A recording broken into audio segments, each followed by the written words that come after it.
याबाबतचा तपास आर्थिक गुन्हे शाखेकडे सोपवल्याचंही त्यांनी सांगितलं।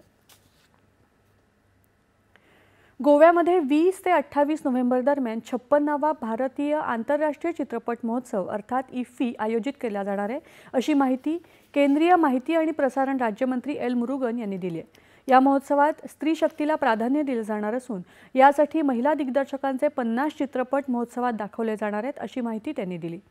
महिला दिग्दर्शकांना आंतरराष्ट्रीय मंच उपलब्ध करून देण्याचा हा प्रयत्न आहे, असं ते म्हणाले। भारतीय भाषांमधल्या चित्रपटांना विशेष प्रोत्साहन दिलं जाईल। त्याशिवाय मनोरंजन क्षेत्रातल्या स्टार्टअप कंपन्यांना महोत्सवामध्ये संधी दिली जाईल, अशी माहितीही मुरुगन यांनी दिली। या महोत्सवात कृत्रिम बुद्धिमत्ता म्हणजेच AI वर विशेष भर दिला जाईल। AI आधारित आशयावरही भर दिला जाईल, असं ते म्हणाले।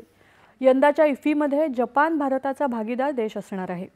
इफ्फीच्या उद्घाटन समारंभात विशेष उत्सव आणि संचालन केलं जाईल, ज्यातून भारतीय सिनेमाचा प्रवास दाखवला जाईल, अशी माहिती प्रसारण सचिव संजय जाजू यांनी यावेळी दिली। या महोत्सवात 81 देशांमधले 240 चित्रपट दाखवले जाणार आहेत। भारतीय हॉकीच्या गौरवशाली शताब्दीचा उत्सव देशभर साजरा करण्यात येतोय।